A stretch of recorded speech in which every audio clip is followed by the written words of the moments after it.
जय श्री राम दोस्तों, आप देख रहे हैं YouTube चैनल ज्ञान स्टार प्लस।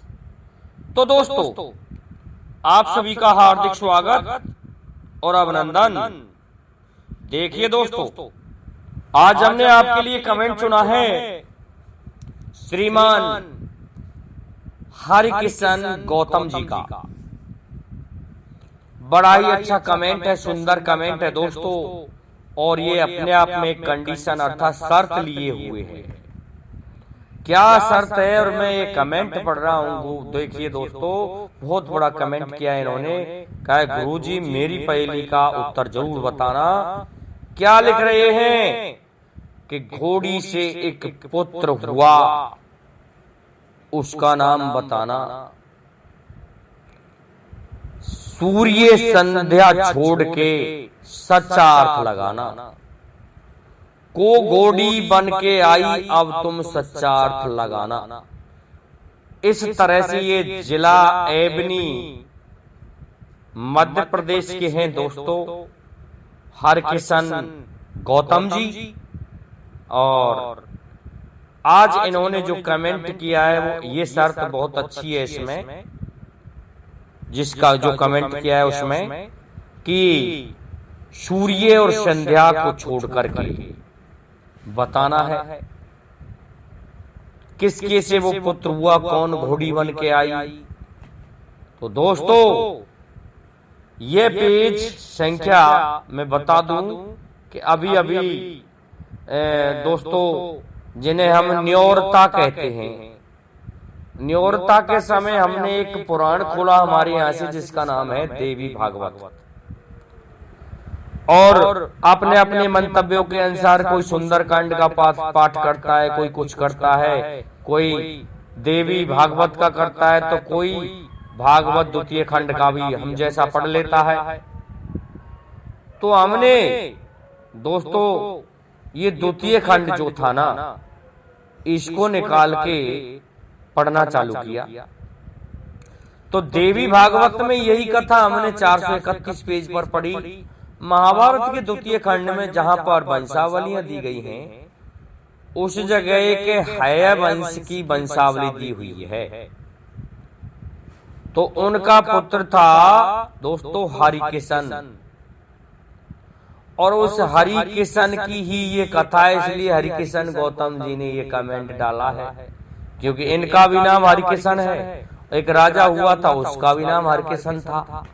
तो हरिकिशन जी, आपके ही तो कमेंट का उत्तर देने जा रहा हूं ना मैं, तो मेरे दोस्तों से आप कह दो और मैं भी कह दूं कि जो हमारे श्रोता हैं वो इस वीडियो को, हमारे चैनल को लाइक शेयर सब्सक्राइब जरूर किया करें, जिससे कि आने वाले वीडियो का नोटिफिकेशन आपको मिलता रहे।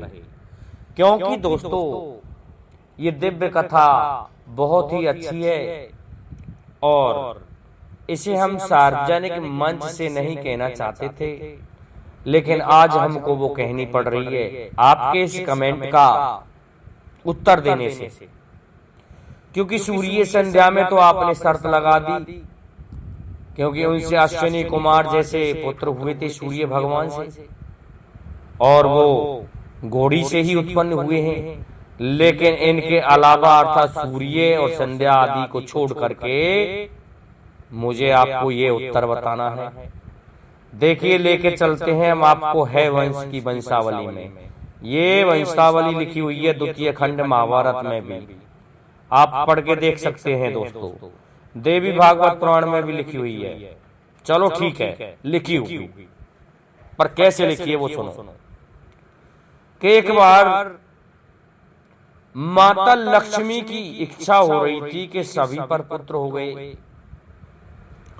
अरे भगवान गणेश भी देखे हैं उन्होंने, और उन्होंने दोस्तों कुमार स्वामी कार्तिकेय को भी देखा है।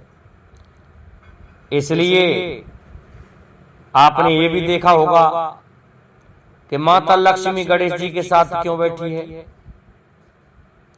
तो एक बार माता लक्ष्मी की टसल हो जाती है देवी पार्वती से।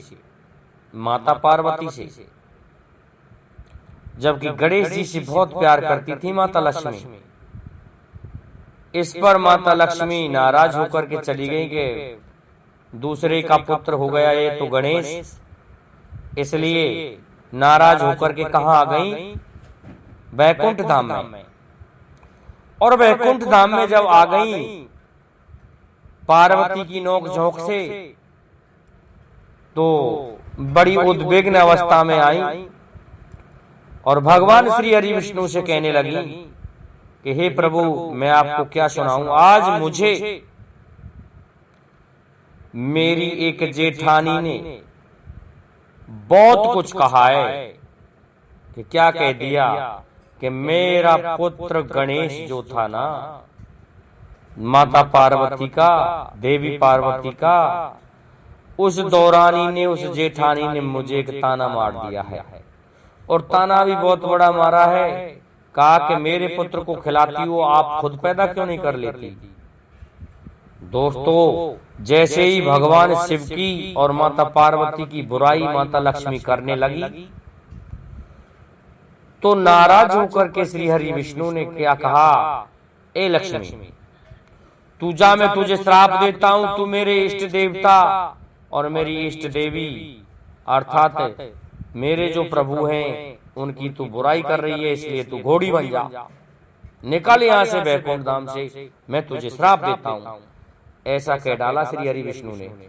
दोस्तों, माता लक्ष्मी उस श्राप से घोड़ी बन गई, वैकुंठ धाम को आकर के पृथ्वी लोक में रहने लगी। और कहां रहने लगी? जहां यमुना और तमसा नदी का संगम होता है, उस संगम पर आकर के घोड़ी बनकर के माता लक्ष्मी रहने लगी।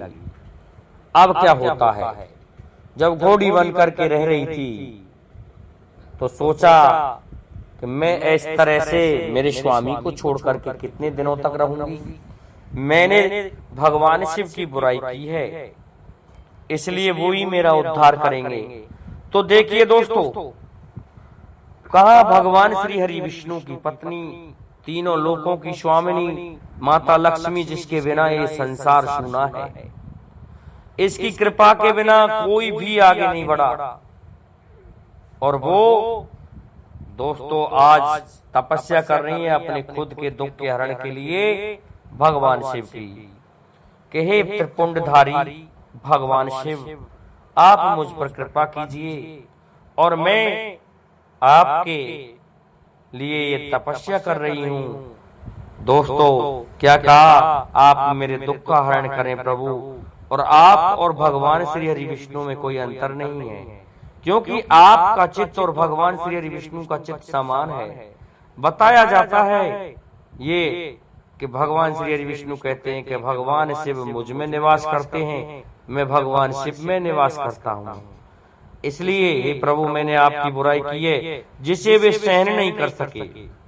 दोस्तों, रामायण में भी तो भगवान श्री राम ने कहा है कि मम द्रोही शिव दास कहावा, और शिव द्रोही सपने नहीं भावा। कि मेरा द्रोही भगवान शिव का दास हो सकता है, लेकिन भगवान शिव की बुराई करने वाला मुझे बिल्कुल प्रिय नहीं है। इसीलिए तो श्राप दिया था माता लक्ष्मी को। इसलिए दोस्तों, क्या हुआ? इस तरह से भगवान शिव की तपस्या में माता पार्वती लीन हो जाती हैं।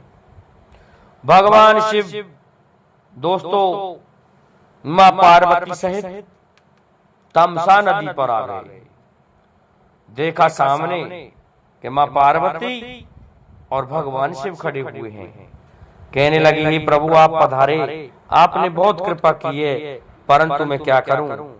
मुझे इस पृथ्वी लोक पर रहते रहते बहुत समय हो गया और उन्होंने मुझे श्राप दे दिया था ना। एक छोटी सी बात थी, हमारी बहन इस पार्वती जी ने मुझसे इस तरह से कहा था, तो मैं आपकी और इनकी बुराई करने लग गई, तो उन्होंने मुझे श्राप दे डाला। अब बताओ, मैं पुत्र पाने के लिए उन्होंने घोड़ी बना दी, जो इस तरह मैं यहाँ निवास कर रही हूँ। दोस्तों, इस बात को सुन करके परेशान होते हैं थोड़े से भगवान शिव, लेकिन क्या कहते हैं? तथास्तु देवी, आप जिस पुत्र के लिए लड़ रही थी, आपके स्वयं जो पति हैं वो यहीं आएंगे और घोड़े का स्वरूप धारण करके आएंगे और आपको एक पुत्र होगा और फिर आपको बैकुंठ धाम ले जाएंगे। देखिए दोस्तों क्या हुआ। श्रीमान हरकिशन जी से कह रहा हूं मैं, तो उन्होंने संदेश भेजने के लिए एक दूत को बुला लिया जिन्हें चित्ररूप कहा गया है। चित्ररूप चले जाते हैं, पहुंच जाते हैं दोस्तों भगवान श्री हरि विष्णु के बैकुंठ धाम में। दोस्तों वहां करोड़ों वैष्णव साधु, अनेकों तरह के पक्षियों की चहचहाट जो कानों में सुंदर लगती है, वहां पर निवास करते हैं। जो क्षीर सागर है, बैकुंठ धाम है, जहाँ दूध का समुद्र है, उस जगह पर भगवान श्री हरि विष्णु का निवास था। वहां सूचना देकर के एक दूत को भेजा था भगवान शिव ने कि मेरा ये संदेश श्री हरि विष्णु को सुना देना। देखिए दोस्तों, भगवान श्री हरि विष्णु के पास पहुंचे तो द्वार पर जय विजय 2 रक्षक भी बैठे हुए थे और रक्षकों से जाके कहा कि समाचार दे दो श्री हरि विष्णु को कि एक दूत आया है जो भगवान शिव ने भेजा है। दोस्तों एक गण गया विजय नाम का और उसने जाकर के सूचना दे दी भगवान को कि हे प्रभु, एक दूत आया है, कह रहा है मैं भगवान शिव कैलाशी का दूत हूं, इसलिए मैं यहाँ आया हूं। तो कहा कि बुलाया जाए। दूत हाथ जोड़ करके खड़ा हो गया प्रभु के सामने और कहने लगा, हे देव, हे प्रभु, हे तीनों लोकों के स्वामी, मैं आपके लिए एक भगवान शिव की तरफ से समाचार लाया हूं। वैसे तो आप सभी बातों के ज्ञाता हैं और ऐसा कौन सा क्षण है, कौन सा पल है कि आपके बिना वो गुजरता नहीं, क्योंकि आपको तो सब कुछ पता है। दुनिया में ऐसा कुछ है ही नहीं जिसके बारे में आप ना जानते हो, फिर भी मैं आपको ये सुनाना चाहता हूं। दोस्तों उस बात को जो भगवान शिव ने कहा था कि आप वहां पहुंचे, तमसा नदी के तट पर मां लक्ष्मी घोड़ी बनी हुई है, इस बात को भगवान श्री हरि विष्णु से दूत ने विस्तार पूर्वक सुना दिया और ऐसा कहकर के दूत शांत हो गया। तो भगवान श्री हरि विष्णु बोले कि ठीक है दूत, जाकर के अब तुम भगवान शिव को ये सूचना दे दो कि वे आ रहे हैं। दोस्तों दूत वहां से चला जाता है। अब दोस्तों इस बात को बता तो दिया ही था भगवान शिव ने माँ लक्ष्मी को, वाट देख रही है घोड़ी बनी हुई लक्ष्मी। तो दोस्तों जब खूब समय बीत गया, लक्ष्मी जी की तेर अपने दूल्हा भगवान श्री हरि विष्णु की तरफ जाने लगी, तो भगवान श्री हरि विष्णु का सिंहासन हिलता है और वहां से चलते हैं। एक सुंदर से घोड़े का रूप बना करके श्री हरि विष्णु तमसा नदी के तट पर पहुंच जाते हैं, जहाँ संगम था यमुना और तमसा का। उस जगह पहुंच करके दोस्तों देखा अपनी पत्नी को कि घोड़ी बनी हुई है। उस जगह दोस्तों मिलन हुआ भगवान श्री हरि विष्णु और माता लक्ष्मी जी का। जब इनका मिलन हुआ तो दोस्तों कहते हैं गर्भ धारण भी हुआ घोड़ी को, अर्थात माँ लक्ष्मी को। माँ लक्ष्मी ने गर्भ धारण किया और फिर उसी स्थान पर एक पुत्र को जन्म दिया। उस पुत्र का नाम दोस्तों एक वीर रखा गया। अब भगवान श्री हरि विष्णु कहने लगे, लक्ष्मी अब अपने दिव्य स्वरूप में आ जाओ। दोस्तों दिव्य स्वरूप धारण कर लिया माँ लक्ष्मी ने, घोड़ी का शरीर छोड़ दिया। अब जब दिव्य स्वरूप में आ गई तो भगवान श्री हरि विष्णु एक विमान पर विराजमान होकर के माता लक्ष्मी सहित जाने की सोच रहे थे कि माता लक्ष्मी का हृदय उमड़ आया। कहने लगी माता लक्ष्मी कि हे प्रभु, मेरे इस पुत्र को मैं साथ लेके चलना चाहती हूँ। तो इस पर भगवान श्री हरि विष्णु कहने लगे, लक्ष्मी ये मुझे भी बहुत प्रिय है, परंतु तुम्हें नहीं पता इसका नाम एक वीर होगा और इस पृथ्वी पर एक राजा है जिसका नाम हरिकिशन है। वो हरिकिशन ही ये अपना पुत्र ले जाएगा और इससे है वंश की स्थापना होगी। दोस्तों ऐसा ही हुआ और उस राजा ने श्री हरि विष्णु की तपस्या की माता लक्ष्मी सहित, और उन्होंने इस पुत्र के बारे में बताया और उस पुत्र को स्वयं वह राजा लेकर के आया और एक वीर से आगे चल के ये उत्पत्ति चली है वंश की। तो दोस्तों ये है वंश की कथा है और है का मतलब घोड़ा ही होता है। इसलिए दोस्तों आपको पता चल गया होगा कि है वंश के क्षत्रिय यहाँ से चले हैं भगवान श्री हरि विष्णु के पुत्र एक वीर से। दोस्तों ये कथा प्रमाणिक है जो कि मैंने पेज संख्या भी बताई है। द्वितीय खंड के पेज को भी मैं आपको किसी वीडियो में मैं डाल दूंगा। द्वितीय खंड में वंशावलियां हैं, महाभारत का द्वितीय खंड है उसमें, और देवी भागवत पुराण में भी ये कथा मिलती है। तो दोस्तों पहली का उत्तर ये है कि सूर्य संध्या छोड़ के सच्चा अर्थ लगाना और घोड़ी से एक पुत्र हुआ उसका नाम बताना। कौन थी जो घोड़ी बनकर आई थी, अब ये सच्चाई तुम्हें ही ढूंढ के लानी है। इस तरह से इन्होंने कमेंट किया है दोस्तों श्रीमान हरिकिशन जी ने। उसका ये उत्तर है।